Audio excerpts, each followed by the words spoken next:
Buenas tardes, casi buenas noches. Pronto a punto de culminar este encuentro. Esta antepenúltima mesa que se titula El viaje en la literatura.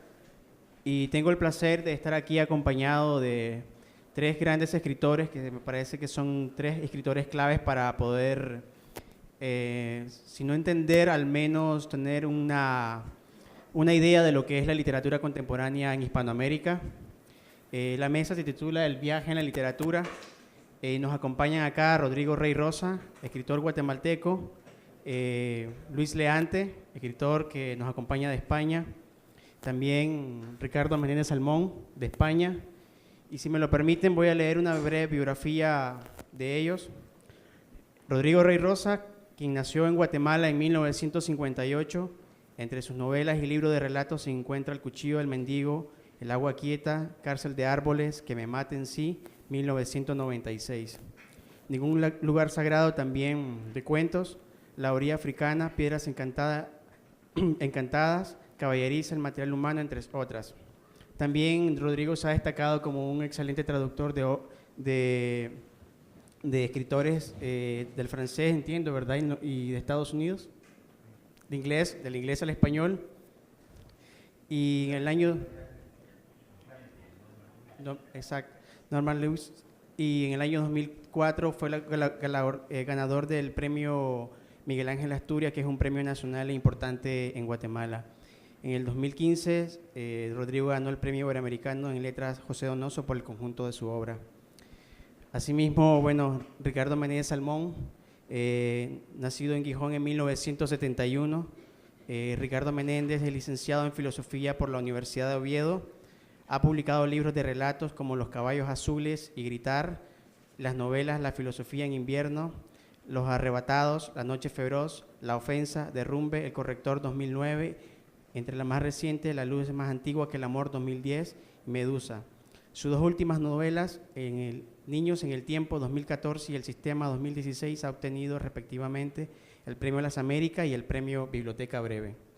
Su obra está traducida al alemán, catalán, francés, holandés, italiano y otros idiomas más, que no cabería ahorita. Luis Leante nació en Caravaca de la Cruz, España, 1963. Es licenciado en Filología Clásica por la Universidad de Murcia. También ha sido profesor de latín y griego durante más de 20 años. Ha publicado 2 libros de relatos y las novelas Camino del Jueves Rojo, 1983, Paisaje con río y Baracoa de fondo, Al final del trayecto, Academia Europa, Mira si yo te querré, con la que ganó el premio Alfaguara 2007. Gracias. Bueno, esta mesa, como se titula El viaje en la literatura, por lo que he leído la obra de los tres autores y lo he seguido de cerca en el sentido de que me interesa mucho, y vamos a hablar de cómo funciona o qué significa el viaje en la literatura. Hablar de viaje es también hablar de literatura y es también hablar, por algunas palabras que Rodrigo me ofreció, o una conversación que tuvimos hace un par de días acá, es hablar también de la escritura.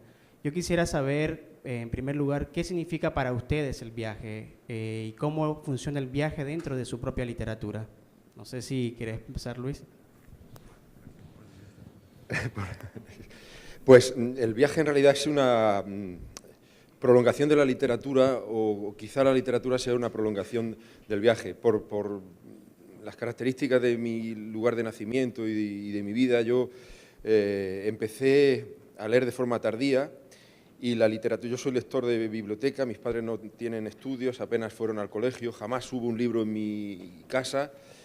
Y el descubrimiento de la literatura fue como el descubrimiento de una apertura al mundo. Yo, pues por la época que nací, por el sitio, por las características, estaba destinado más bien a acabar como, no voy a decir delincuente, ¿no?, pero más bien en cualquier cosa menos dedicándome a la escritura, al estudio del latín y del griego, que parece que es una cosa de intelectuales y demás. Yo descubrí las bibliotecas casi por casualidad, huyendo del frío, porque eran sitios donde había calefacción en aquella época, y empecé a leer libros para chicos, porque todo lo que había para mayores yo lo rechazaba, y descubrí que la literatura juvenil de aquella época la que había era como una ventana, una salida, una forma de viajar y de salir de ese ambiente opresivo, muy cerrado, con pocas posibilidades.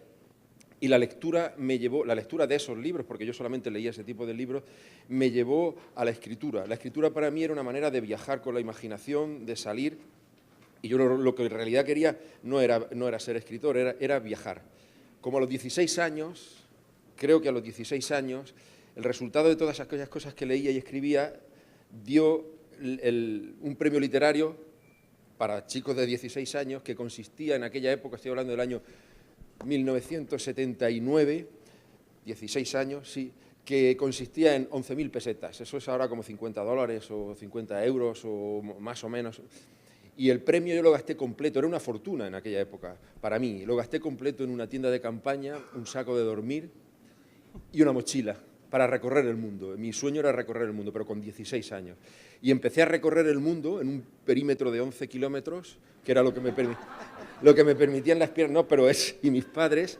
Y es probablemente de los viajes más apasionantes, porque eran los primeros que yo había hecho, que me llevaron a escribir la experiencia del mundo, la vuelta al mundo en 11 kilómetros a la redonda, durmiendo en tiendas de campaña, viviendo como Tarzán, un poco salvaje. Aquello fue retroalimentando la escritura, y la escritura a su vez me hizo viajar por los premios literarios, porque todo el dinero que conseguí en los primeros 10 años de escritura, yo gané muchos premios literarios que jamás se publicaron, ni se los leyó nadie, ni llegó a ningún sitio de estos pueblos que organizan las diputaciones, las asociaciones de viudos y viudas, etcétera, etcétera, que te dan dinero, y lo gastaba en viajar. Entonces el viaje se convierte como en un círculo con la literatura. Viajaba y escribía de los sitios a los que viajaba. No voy a decir a los sitios que viajaba porque son un poco ridículos, pero poco a poco terminé yendo a Cuba, viajando a Latinoamérica, hasta que, bueno, pues la novela más conocida mía, que no quiere decir que sea la que más me gusta, mi novela más conocida, que es Mira si yo te querré, pues es también el resultado de un viaje, y las siguientes son el resultado de un viaje, y yo creo que no hay ninguna novela que no sea el resultado de un viaje, aunque sea un viaje de 11 o 20 kilómetros, no hace falta recorrer el mundo. Yo no aspiraba mucho más. Bueno, Rodrigo, no sé si para vos ¿qué significa el viaje? Hace un par de días me contabas que el viaje y la escritura, bueno, creo que Luis ha hablado un poco de eso, no sé si... No, pero, digamos, con muchas diferencias. Para mí es algo parecido. El viaje y la literatura son, si no sinónimos, relacionados muy íntimamente. Yo comencé a escribir durante un viaje no tan joven, pero a los 18 años, cuando terminé el bachillerato, me fui a viajar por Europa con una mochila así, sin tienda de campaña, pero en esos trayectos larguísimos que son de más soledad, que yo no sabía que ese viaje iba a ser como un año de soledad. Comencé a leer mucho y a escribir para, no sé, mantener una especie de de cordura. El hábito de escribir comenzó durante un viaje, y de hecho todavía hoy, cuando creo que tengo algo que escribir, me voy, aunque sea a un pueblo a 30 kilómetros de donde estoy, para estar apartado y como en movimiento, en un lugar ajeno a mi entorno, que es el viaje, ¿no? Me gustaría, Ricardo, si aparte de cómo empezó tu experiencia de viaje o de viajar, porque siento que también en tus novelas hay algo que está muy preciso. Yo creo que de algún modo también lo que Luis y Rodrigo están insinuando, quizás con otras palabras, es que viaje y literatura están tan unidos por el hecho de que quizás ninguna metáfora, ninguna imagen de lo que la vida es sea tan pregnante y sea tan razonable como la propia imagen del viaje, ¿no? Es decir, nuestra vida, tanto a nivel individual como colectivo, no deja de ser un viaje. Por eso viajar es algo que atrae irremediablemente a los escritores, porque de alguna manera no parece descabellado identificar la vida, aquello que nos sucede, como una forma en la cual la estructura del viaje siempre encuentra acomodo, ¿no?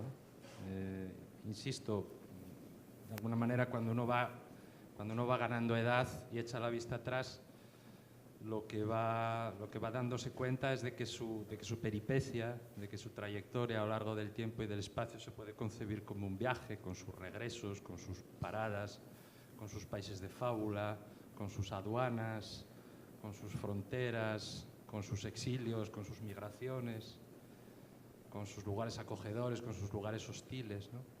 Y de hecho la propia literatura, si uno va, al menos la literatura que a nosotros nos ha formado, la literatura, digamos, del mundo de Occidente, a su base, en buena medida arranca con la idea del viaje, ¿no?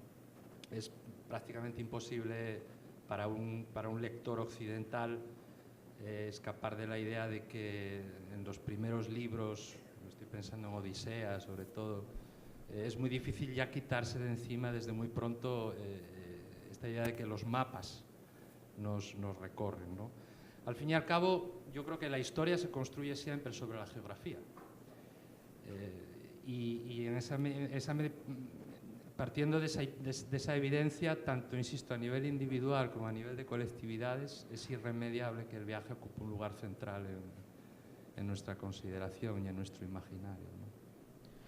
Ahora que han mencionado los primeros lugares a los que viajaron o los que visitaron, bueno, Luis cuando tenías 16 años, Rodrigo cuando no tenías 16 años, Ricardo, bueno, no sé, cuando tendrías, qué sé yo, ¿cuál fue tu primer viaje para vos? Yo cuando estaba leyendo tu novela El Sistema, hay una isla que se llama Realidad, una especie de distopía incluso, con la misma realidad. Entonces, cuando se hace viaje hay ciudades reales y ciudades imaginarias, bueno, las que están y ciudades que pasan a la literatura, al terreno de la ficción.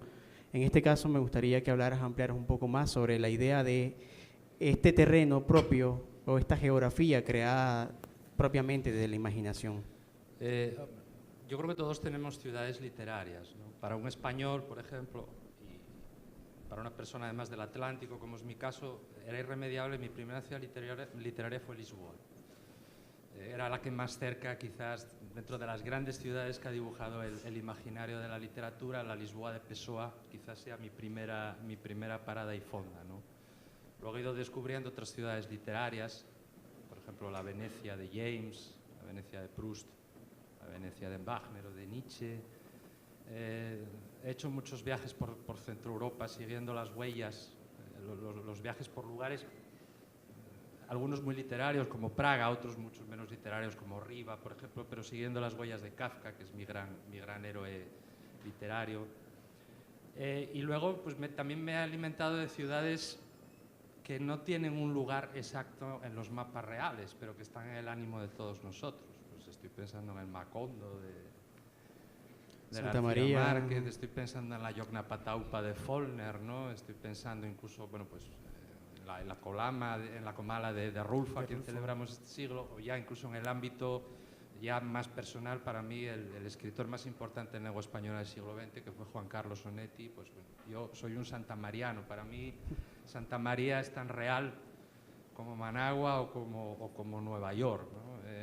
De modo que también ese es un triunfo de la imaginación, que es capaz de convertir en real algo que aparentemente solo existía en el escritorio de un escritor nacido en Montevideo, ¿no? Pongo esto como un ejemplo. Otros tendrán sus Santamarías alternativas o no habrán sentido nunca la necesidad. El mundo les parecerá lo suficientemente poblado ya de lugares reales como para no tener que refugiarse en lugares de la imaginación.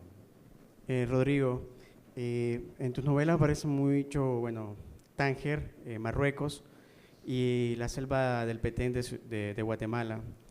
¿Cuál sería para vos tu Santa María imaginaria basada en alguna de las ciudades que has visitado? ¿Existe o no existe? No, yo no tengo. Para mí la ciudad tal vez mítica, de la que no fui hasta que cumplí 50 años, fue Buenos Aires, porque ahí era la ciudad de mis autores favoritos. Pero no, yo no tengo. No, yo creo que padezco de mala memoria afectiva. Cuando me voy de un lugar me olvido y no tengo nostalgia de nada. Okay. Pero ahorita, bueno, tu más reciente novela es Fábula Asiática. Está muy presente toda la geografía de Marruecos, bueno, Tánger, también estos tus personajes se desplazan de un lugar a otro. Este escritor mexicano que se traslada a Tánger, por ejemplo, y el personaje este de Abdelkrim, ¿no? Abdelkrim, perdón, que se traslada a Estados Unidos para estudiar. De algún modo, tus personajes siempre, aunque no es bueno, en este caso un trasunto de un alter ego, tus personajes están viajando. ¿De dónde nace la necesidad de que tus personajes viajen? Bueno, al fin de cuentas terminan siendo un Rodrigo, trasunto de… La verdad, yo nunca pienso en de dónde nace, para mí es un hecho y sigo lo que me dicta el subconsciente, en cierta manera. Pedirte una explicación, o sea, darte una explicación sería comenzar a inventar, y para mí no hay explicación en cuanto a la motivación de mis personajes. Yo los sigo y no, tampoco es como mitificar que el personaje tiene vida propia fuera de mí, pero sí no me pregunto yo la llamada motivación de los protagonistas, sino que los sigo y espero Que el viaje te sorprenda, el viaje a la escritura te sorprenda. Sí, pero sí, no sé hasta dónde se puede llevar la metáfora del viaje, de que todo es viaje, todo lo que es viaje es escritura y viceversa, pero a mí me quedó una curiosidad acerca de las lecturas tuyas de juventud con viaje. Sí. De hecho, Luis, si querés ampliarnos un poco la… Bueno, los primeros libros que yo leí, que ahora están muy denostados, que son estos libros a los que me refería, no son libros nada literarios, ahora los críticos les han dado contra ellos. Es de la autora británica que se llama Enid Blyton. A los 10 años escribía la serie de los 5. Dice, literatura que engorda pero no alimenta. Pero yo soy escritor gracias a aquello. Yo he engordado y he alimentado gracias a ello. Y eran libros donde los niños, los chicos, 2 chicos, 2 chicas y un perro, los 5, sí, exactamente. Es que no sé si aquí eso se lee. En Latinoamérica, sí, ¿no? Me imagino. Sí, se usa. Pues eran chicos que tenían la misma edad que yo, de 10 años, pero viajaban libres por la campiña británica, tenían un bote para cruzar una isla que tenía al lado, Los 5 en la isla de Kirna, es el primer libro que yo leí en mi vida. El primero, tenían tiendas de campaña que acampaban por la noche, de ahí viene lo de la obsesión con la tienda de campaña, viajaban en tren. Esos son los libros que a mí me hicieron llegar a otros libros. De hecho, he leído creo que miles de libros a lo largo de mi vida y apenas el 90% no recuerdo ni los títulos ni los autores. Los argumentos sí, pero estos los recuerdo todos, los 22 títulos de los 5 y las 22 historias de los 5. Sí, pero he leído a Onetti y no soy capaz de decir los títulos que he leído de Onetti. Bueno, por lo menos el nombre de Onetti sí, pero el 90% de los autores que he leído, probablemente la mayoría extranjeros, no los recuerdo. Y esto sí, de alguna manera me ha marcado, pero no he seguido leyendo libros de viajes siempre. A mí me gusta la literatura, la lectura en sí misma ya es un viaje, aunque no hable de viajes. Ahora bien, regresar a esos lugares que alguna vez visitaron en su adolescencia o que alguna vez visitaron después de su adolescencia, y que de alguna manera están dentro de su literatura. Por ejemplo, el desierto del Sahara. Ayer comentabas que habías visitado previamente antes de escribir la novela. Sí. ¿Cómo se dosifica de ese viaje una vez que regresas al lugar donde una vez estuviste y luego pasa a la literatura? Sí. Yo tengo una memoria como el estómago de los rumiantes, que percibo toda la realidad, la meto ahí y se queda durante mucho tiempo y la voy regurgitando poco a poco y dosificando, porque es cierto. El viaje del Sáhara, como una novela que tengo que se desarrolla en Cuba, es el resultado de los años siguientes a ese viaje, ir sacando, yo por burlarme de mí mismo, digo que tengo una memoria semántico-retentiva que me va llegando de vez en cuando y lo voy dosificando para meterlo lo utilizo en la literatura. El Sáhara a mí durante muchos años se convirtió en una obsesión que me llevó a, bueno, iba a decir a dejar de dormir, pero eso nunca he dormido bien, a obsesionarme día y noche. La novela fue como quitarme una cosa muy, no dolorosa, sino muy intensa de dentro, pero yo esa novela la escribí hace ya más de 12 o 13 años, se publicó hace 10, y yo todavía sigo soñando y viendo el Sáhara y comparando muchos aquí, Managua con el Sáhara, con experiencias y demás. Es decir, son como cosas que van perviviendo ahí. Y el Sáhara es uno de los viajes que he hecho. No voy a decir que he hecho miles, pero es uno de los viajes. Es decir, se mezcla al final todo. La literatura algunas veces es como una válvula de escape, de ir metiendo cosas. Yo no tengo imaginación suficiente para inventarme historias. Bueno, ni para nada. Yo lo que me gusta es mucho mentir. No tengo imaginación, es cierto, parece que el escritor tiene que tener una imaginación fantástica y crear historias. Yo apenas tengo imaginación. Invéntate algo, cuéntame, no soy capaz de hacer. Entonces, mentir sí, siempre me ha gustado mucho. Sí, pero de pequeño estaba muy mal visto mentir y sin embargo cuando escribes, cuanto más mientes, más te aplauden. Aquí está permitido mentir. Entonces, mentir sobre los viajes es extraordinario. Porque tampoco los cuento como me han ocurrido. A mí no me gusta la literatura testimonial, contar las cosas. Es decir, viajar a un sitio y mentir sobre las cosas que me han ocurrido en ese sitio. Sí.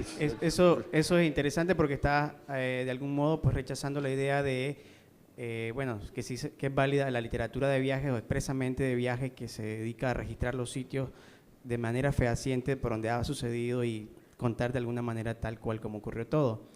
En este caso, ¿de qué manera entonces, cuánto hay de descripción real e imaginaria? Pues por ejemplo, en Mira si yo te querré, tal y como está contada la historia, eso es una gran mentira, gigantesca. Sí, es una gran mentira. Si yo voy sacando elementos de los lugares, de los personajes, de los acontecimientos históricos y demás, el 90% es real, pero son cosas que han ocurrido o que yo he visto o que yo recuerdo en distintos sitios. Yo he viajado 3 veces al Sáhara, 3 veces y media, vamos a decir, al Sáhara, y es la suma de cosas que han ocurrido en distintos lugares del Sáhara, en años diferentes, con personas diferentes, que quizás si la imaginación tuviera que definirla es como la capacidad de hilar o de unir cosas que han ocurrido en distintos sitios y que yo hago que parezca que eso ha ocurrido todo a la vez y que es una gran verdad, pero en realidad es una gran mentira llena de pequeñas verdades. Bien, Rodrigo, en tu última novela, para escribir Fábula Asiática, tuviste que regresar a lugares donde ya había estado antes, como el escritor mexicano que aparece Rubirosa aquí en tu novela. No, más es al revés. Yo volví a Tánger después de 15 años de no ir y al estar ahí empecé a escribir compulsivamente. No es que yo fui. Para mí, el impulso viene antes y después. No es como yo voy a escribir una novela y voy a ir ahí, sino que al contrario, estando ahí me surge y lo demás viene casi hecho. De manera que vas ¿escribí mientras viajas o realmente...? Yo escribo cuando puedo. Y cualquier estímulo es bueno, y puede ser estando en casa o puede ser viajando. Suele ocurrir viajando, entonces cuando tengo ganas de escribir, generalmente también me dan ganas de viajar. Es una cosa como pavloviana, pero sí, no es que viaje para escribir ni escriba para viajar, sino que, como te digo, para mí se confunden las dos. O sea que cuando estás escribiendo te dan también ganas de viajar y... De alejarme. Sí, de alejarte de un sitio, sí, aunque sea 20 kilómetros de casa a distancia. Bueno, Ricardo, también yo creo que en la mayoría de estos personajes, bueno, más bien en tu novela, siento que hay, aparte de un viaje o la necesidad de crear una identidad, una ciudad real, imaginaria, perdón, como puede ser una Santa María o como puede ser la Isla Realidad en tu última novela, podría ser que también hay un viaje interior de tus personajes porque siempre están buscando algo. Bueno, por ejemplo, Niños en el Tiempo, esa infancia, digamos, que trata de romper con el mito, o sea, en la infancia de Jesús, ¿no? Y está estructurada en 3 partes. O sea, ¿de dónde viene, o sea, el viaje para vos es más real o más bien un viaje interior a través de los personajes? Bueno, es que yo creo aquello de que el viaje es el viajero, ¿no? Tengo esa sensación, es decir, si todos nosotros nos subiéramos ahora a un avión y fuéramos, no sé, a cualquier destino del mundo, pasáramos ahí un día, volviéramos todos a subir al mismo avión, volviéramos a esta habitación y se nos pidiera que explicáramos qué habíamos visto o qué viaje habíamos hecho, las coordenadas de ese viaje físicas y mentales no serían las mismas. Cada persona en esta sala habría hecho un viaje distinto. ¿Por qué? Porque esa parte interna de que tú estás mencionando, de la singularidad de cada cual, del carácter, de su capacidad para... Es muy interesante lo que decía Luis, ¿no? De que él no tiene imaginación, sino que es un gran mentiroso. Yo me he reconocido en esas palabras. Yo creo que los grandes escritores suelen ser así. Y aquí se vale mentir. Sí, pero quiero decir, aquí obviamente la palabra mentira no está usada en ningún sentido ni moral ni peyorativo. Todos los que se dedican a escribir se dedican a urdir mentiras. mentiras. Esto ya lo dijo Llosa en su famoso Claro. La verdad de las mentiras, ¿no? La novela es una mentira que es una mentira que, perdón, es una verdad que se construye diciendo mentiras, ¿no? Obviamente todo proceso de escritura, creo que, y digo esto sin ningún ánimo místico ni espiritual, pero creo que en todo proceso de escritura también existe un proceso interno por el cual el escritor no es seguramente la misma persona cuando ha acabado de terminar un libro que cuando lo ha empezado, aunque solo sea por el hecho evidente pero gruyesco de que sentía la necesidad de escribirlo, ¿no? Es decir, a veces es tan importante, sino más el proceso cuanto el resultado, ¿no? Creo que el proceso de la escritura es lo fascinante, por lo menos para mí. Yo disfruto mucho más pensando en mis novelas, por ejemplo, urdiéndolas, que redactándolas. El hecho físico de la escritura a mí me resulta muy penoso y me resulta muy poco interesante. Lo que me resulta realmente fascinante es la concepción, ¿no?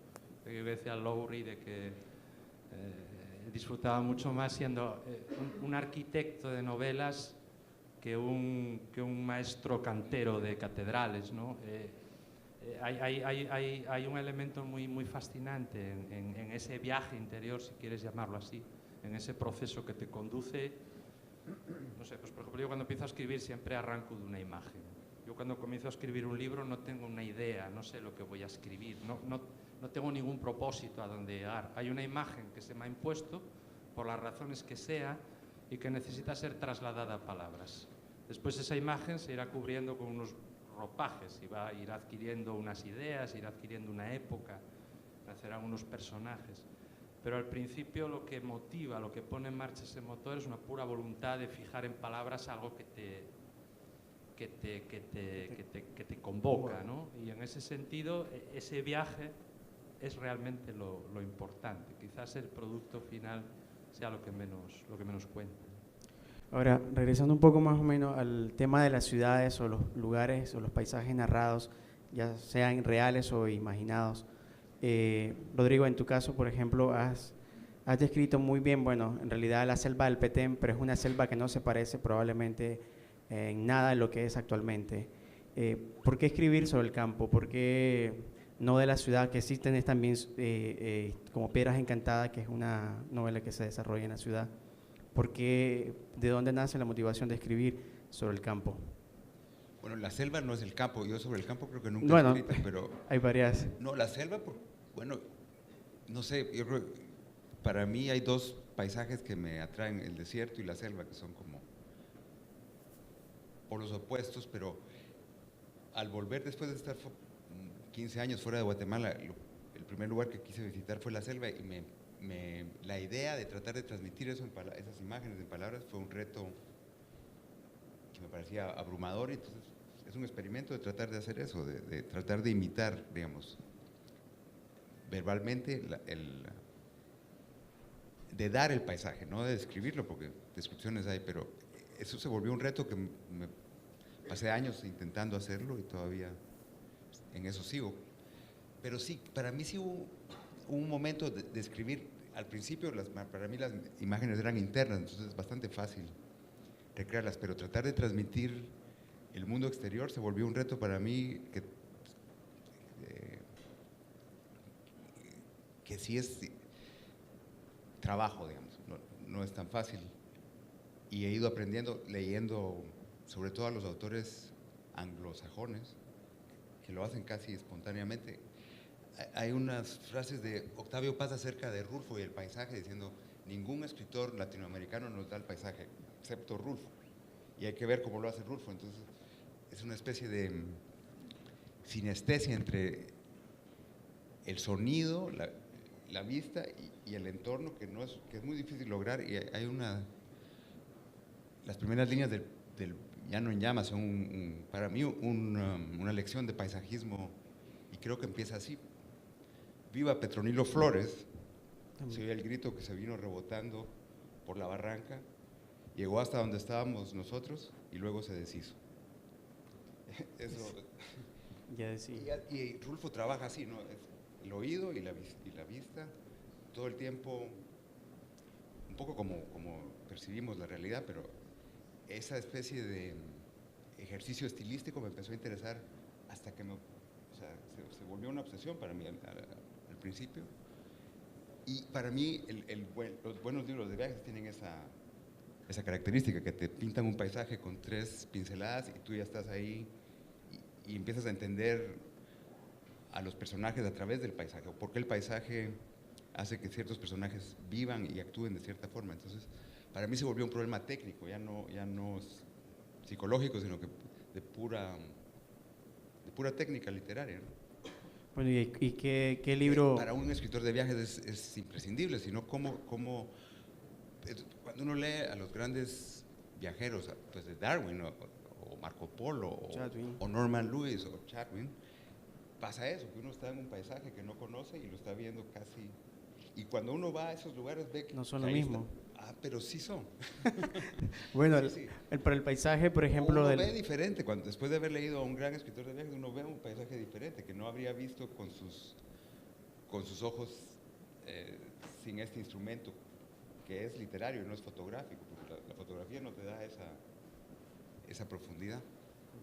Bueno, hablabas de Rulfo. Rulfo en una entrevista decía que, bueno, Comala no era la Comala que la gente o los lectores trataban de encontrar en la realidad, sino una Comala completamente ajena, inventada. O sea, una Comala con un paisaje totalmente distinto del real. O sea, ¿hasta qué punto, por ejemplo, para vos describir, o más bien escribir sobre el paisaje de la selva, termina siendo tan real o imaginario? Es decir, ¿qué es más real para vos? No, pero todos vivimos en una ficción, que no es necesariamente una mentira, pero todos, incluso al recordarnos, o al estar viendo, aquí estamos viendo una ficción, yo veo algo que me llega y luego lo reconstruyo. Entonces yo creo que la escritura es un poco eso, solo que retardado, ¿no? Ya no sé qué es más real, si lo que yo veo o lo que yo recuerdo. Generalmente escribís lo que soñó Sebastián, por ejemplo. Me parece que el paisaje ahí está muy, muy, muy descrito, o sea, muy bien logrado, pero cuando uno lee lo que soñó Sebastián, da la sensación de que es una novela que está siendo escrita en el mismo paisaje, dentro del paisaje. Pero no, esa novela la escribí en Tánger después de pasar muchos meses en la selva, y yo creo que para la ficción es mejor la memoria que la copia directa, ¿no? Que es la descripción. Entonces, yo creo que los paisajes literarios deben pasar a través del alambique de la memoria y entonces se vuelven vivos, si no pueden ser un poco estáticos o simples descripciones casi topográficas. Como imágenes. Luis, siguiendo con esto del paisaje, ¿qué fue lo que más a vos te impresionó del desierto? O sea, ¿has vuelto todavía? Sí, he vuelto físicamente, pero sigo volviendo de manera recurrente con la memoria. Bueno, me impresionó sobre todo descubrir algo que tenía tan cerca, porque el desierto estaba muy cerca de donde yo vivía y que yo había rechazado muchas veces pues, con prejuicios que no eran reales, sino simplemente pues, porque el lugar donde yo vivía se parecía en determinados lugares mucho al desierto y yo añoraba el norte, Galicia, Asturias y demás. Pero me pasa como a ti, que me gusta también no la selva en este caso, sino el paisaje de la montaña, vamos a decirlo, por ahí selva no hay, y el del desierto. Lo que descubrí del desierto es la sensación de pequeñez del ser humano. No sé, yo había visto esas dunas gigantes que se ven en las películas, los camellos, pero eso pensaba que solo existía en estos escenarios que se hacían, pero realmente subir una duna gigante que tarda 20 minutos en subir y quedarte arriba solo, sin oír absolutamente nada más que, por ejemplo, el sonido de tu corazón y mirar alrededor. No ver, pero imaginar que hay miles y miles de kilómetros hasta la siguiente ciudad, que está hacia el sur, 3.000 o 4.000 kilómetros, te da una sensación de pequeñez en la naturaleza. Y ese descubrimiento, yo nunca había estado en espacios tan grandes ni tan exuberantes en el sentido del tamaño, me hizo darme cuenta de lo poco que valemos. Es más, íbamos a un todoterreno y te dejaban allí, dice, sube, y subías 20 minutos a la duna gigante, y si el todoterreno se va de allí, yo no soy capaz de sobrevivir. Yo en una ciudad sin dinero sé sobrevivir, sé entrar a un bar, sé pedir agua, sé ir a la policía, tal. Allí no puedes sobrevivir, duras 3 o 4 horas, es decir, es una mierdecita de nada. Cuando crees que es tan importante, dice, mide 2 metros, pesas 100 kilos, te sientes yo que sé, un tío poderoso. No somos absolutamente nada. Es decir, la fuerza de la naturaleza es infinitamente superior a la del ser humano. El silencio, la vastedad, todo eso fue. Luego, por supuesto, la gente, las culturas musulmanas no tienen nada. Con nosotros un poco, porque hemos sido durante 700 años, hemos convivido, hemos formado parte, somos resultado de ellos, pero no tiene nada que ver lo que es la hospitalidad, lo que es, bueno, las reglas sociales son muy diferentes. Eso también me impresionó, pero bueno, eso daría para miles y miles de páginas. En lo otro, bueno, para ir casi finalizando, una de las preguntas guías que tiene este conversatorio es que si se puede hablar hoy en día o actualmente de literatura de viajes. Bueno, han existido, creo que en la tradición norteamericana, más escritores de viajes, o sea, que se emprenden un viaje con el objetivo de escribir sobre los lugares que visitan. ¿Ustedes podrían considerarse autores de viajes o creen que existe la literatura de viajes actualmente? Yo no sé, Ricardo, si quiere. Yo no me considero un escritor de literatura de viajes. En todas mis ficciones existe la tentación del viaje, bien como argumento capital o bien como paisaje que rodea la acción, pero no me considero un escritor de literatura de viajes. Quizás porque cuando pienso en la idea de literatura de viajes en este sintagma, precisamente no estoy pensando en ficciones. Estoy pensando en una literatura que tiene otro empeño, un empeño de dar fe, un empeño de registro, un empeño... Casi periodístico. Si no periodístico, bueno, aquí se han citado nombres mayúsculos que, por supuesto, se ha hablado de Chatwin, por ejemplo, al que yo considero un escritor tan importante como puede ser cualquier escritor consagrado en los Booker Prize o en el National Book Award, aunque él haya escrito literatura que entraría bajo el rótulo de literatura de viajes y que no encontraríamos seguramente en la sección novelística lo encontraríamos en la sección de ensayo o literatura de viajes, ¿no? Pero no creo, obviamente, que la literatura de viajes esté en retroceso, ni que viva Por ejemplo, el año pasado en España ha aparecido un libro, que Luis lo podrá confirmar, ha sido uno de los sucesos literarios del año, que podríamos decir que es en literatura de viajes un ensayo sobre el viaje por la España vacía, ¿no? Es un libro que ha escrito un escritor muy joven español que se llama Sergio del Molino. Supongo que la mayoría sabéis que España es un país bastante grande territorialmente, es uno de los países más grandes de Europa, pero desoladoramente poco poblado. Es decir, somos un país de 505.000 kilómetros cuadrados con 45 millones de habitantes. Por ejemplo, Italia tiene 300.000 kilómetros cuadrados y 60 millones de habitantes. De modo que hay enormes zonas de nuestro país que están vacías. Este escritor ha ido a interrogar a esa España vacía, ¿no? Ha ido a interrogar al paisaje y al poquísimo paisanaje que queda. Y creo que ha escrito un libro bellísimo que se puede decir que es literatura de viajes, pero también es memoria sentimental, también tiene incluso una parte sociológica y, por supuesto, no renuncia a ser gran literatura, independientemente de que... Pongo este ejemplo. Primero, yo no soy un especialista en literatura de viajes, no sé qué se está haciendo en otras, pero sospecho que sería imposible que la literatura de viajes sufriera un retroceso. Estuviera tentada de desaparecer. Es como cuando se habla, ¿cuántas veces? Yo tengo 46 años y ya he asistido a 2 o 3 defunciones de la novela. La novela la mataron cuando yo estudiaba en el instituto, la novela ya la mataron en los años 80. Volvieron a matarla con el cambio de siglo, ha muerto otra vez después de que ha muerto David Foster Wallace, es decir, y dentro de 15 años volverán a matarla y bueno, vemos que es un género como cualquier otro género literario que tiene una extraordinaria capacidad de supervivencia, porque al fin y al cabo la literatura es un sinónimo de supervivencia. La literatura narra lo que le sucede a las personas, es esa aventura de cada pequeño mono que decía Onetti. Entonces, pensar que en algún momento eso pueda desaparecer cambiarán las formas y los modos, pero no siempre. creo que exista una crisis de la literatura de viajes. Que supongo que tu pregunta va por el hecho de que hoy muchos viajamos sin ir a los sitios, ¿no? Es decir, un escritor del siglo XIX podía contar, para contar Australia, tenía que acudir a Australia. Exacto. Hoy puede haber gente que escriba un libro sobre Australia desde su casa, ¿no? Viendo y seguramente puede engañar Claro. a quien está al otro lado, ¿no? Al lector.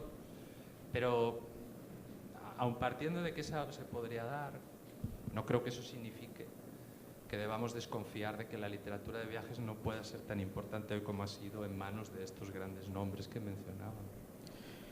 Rodrigo, ¿hay algunos autores de literatura de viajes o escritores en sí que te motiven o que te hayan sido determinantes para viajar y seguir escribiendo? Sí, yo pensaba en Norman Lewis, que es uno de los grandes desconocidos, porque no es una literatura que en español se consuma mucho. Pero estaba pensando en otros autores del siglo XIX que escribieron sobre Malasia, sobre el Kurdistán, sobre el oeste norteamericano, sobre Sudamérica, sin haber ido nunca. Y uno creería que vivieron ahí como que eran mis lecturas con Salgari, por ejemplo. Ajá, Emilio Solheim. O Karl May, que realmente si uno lee parece, y están basados en relatos que él oyó en los puertos de Alemania o en la cárcel donde estuvo, pero que son realmente más realistas que muchos relatos de viajeros reales, ¿no? Entonces, yo creo que la idea de la necesidad física de desplazarse para escribir sobre otro lugar también puede ser discutible, o sea, la capacidad de la ficción de evocar cosas. Yo no lo llamo mentiras, yo creo que es lo que es la ficción, ¿verdad? Pero de todas formas, ese tipo de literatura para mí fue la gran influencia adolescente, digamos. Y curiosamente sí son libros que por eso quería ir yo al África, por haber leído las novelas de May. Y luego me enteré que nunca estuvo, pero de todas formas el daño estaba hecho, ¿no? Pero de todas formas yo creo que la literatura de viajes, el ponerle un género así es, no sé, casi innecesario. Yo creo que es literatura secas y como todos los géneros son necesarios para estudiarlos o para clasificar y ponerlos en la librería o para la biblioteca, un cierto orden, pero es simplemente narrativa. Exacto, al fin de cuentas es narración, como decía Ricardo. Luis. Sí, yo pienso exactamente igual que dices tú. La buena literatura sobre los viajes ni siquiera es necesario ir a los lugares. En el fondo somos, bueno, no sé si somos un fraude o somos mentirosos, pero yo voy a contar una anécdota porque yo siempre soñaba con poder hacer un libro de encargo, que me encargara un libro, viajar a la isla de Pascua, para escribir sobre la isla de Pascua, y que me lo pagaron, claro. Y hace unos 3 años me encargaron un artículo para como estamos en Nicaragua y aquí en España no va a llegar, creo, lo voy a contar. No, bueno, las redes no lo... Bueno, lo voy a contar porque ya pasé mucho tiempo, ya lo he cobrado y lo he pagado a Hacienda. Me encargaron un artículo para la revista de Renfe, que no sé, cada semana la van cambiando, sobre un parque natural de Calblanque que está en Murcia, y yo vivo en Murcia. Y digo, pero ¿cómo me mandan aquí a hacer un parque natural que está al lado de mi casa, que puede ir 150, bueno, vivo en Alicante, pero 150 kilómetros? Y me dio tanta rabia que escribí sobre Calblanque sin ir a Calblanque, yo no lo conocía. Los pies de página, busqué cómo se llamaban las plantas, los pies de foto y demás, y en el fondo es un gran fraude. Pero yo creo que fue un lindo, bonito artículo sobre Calblanque, y realmente es de las cosas más chulas de viajes que he hecho sin haber ido, porque he ido a muchos sitios donde yo creo que lo que yo he escrito no es un demérito en contra de lo que he hecho. Y en realidad es lo de menos haber estado en los sitios o no. Uno va a los sitios y quiere escribir sobre ellos, bien, pero se puede escribir sin estar en los sitios y no pasa absolutamente nada. En el fondo lo que uno va a hacer, creo que lo decías tú, va a influir en el lector de manera que cuando vaya al sitio lo vea con otros ojos que son los tuyos. Pero tú, si no has ido al sitio, es como un ciego que está describiendo algo. Hay ciegos que son capaces de describir tu cara. También el escritor puede escribir sobre el viaje a ciegas, es decir, no necesariamente tienes que ser un aventurero, un mochilero y demás. Que creo que el libro de viajes también puede ser un fraude, como mucha parte de la literatura, o al menos de la mía. Bien, muchas gracias. Antes de cerrar ya esta mesa, quisiera saber si hay alguien del público que tiene una pregunta, un par de preguntas para ir cerrando.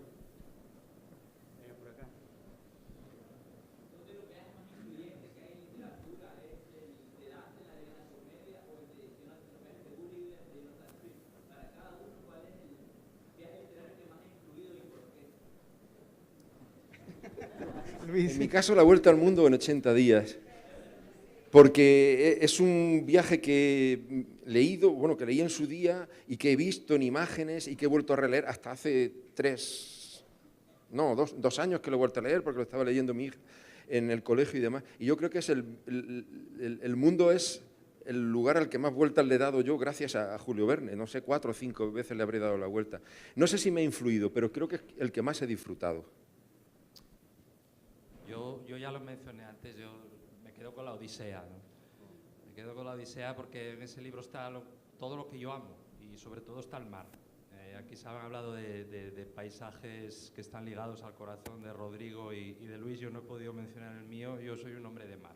Para mí el mar es irrenunciable. Yo puedo renunciar incluso al tabaco, pero sin mar me ahogo, ¿no?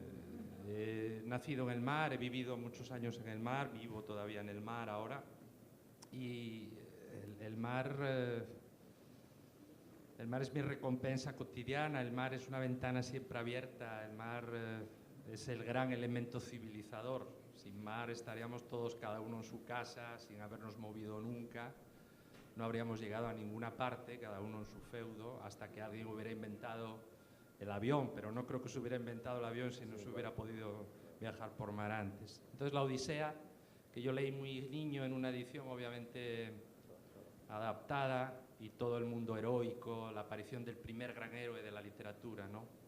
Ulises, que creo que yo sí, aún hoy, si me dijeras cuál es tu héroe literario favorito, a mí me hubiera gustado ser un hombre como Ulises, ¿no? Un hombre sagaz, un hombre no siempre fiable. Y quizás me he acercado, porque al fin y al cabo me he hecho escritor, ¿no? He querido seguir escuchando las sirenas mientras los demás se escondían. He intentado arribar, o intento arribar con cada libro que escribo a una nueva isla. Creo que Odisea para mí es el libro capital en mi formación emocional de lo que el viaje significa. Rodrigo, no sé si... Bueno, después de eso, pero no, tal vez como lectura adolescente creo que Robinson Crusoe fue el libro que es la historia de un náufrago, es el viaje fracasado, ¿no? Otra pregunta. Por acá.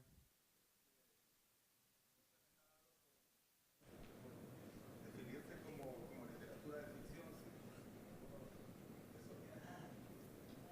Si todo lo que han escrito es literatura de ficción, pero teniendo como motivo el viaje, ¿no? O Rodrigo, ¿quieres? No, yo sí creo que casi todo, incluso los documentales, son ficción. O sea, entonces, creo que siempre escribimos ficción. Creo que nuestra memoria es ficción. Pero aquí estábamos hablando del viaje físico, ¿no? Como un pretexto. No, yo no la defino, son los editores los que le ponen. Sí, el editor. Bueno, lamentablemente se nos acabó el tiempo. Muchas gracias, Ricardo, Rodrigo y Luis.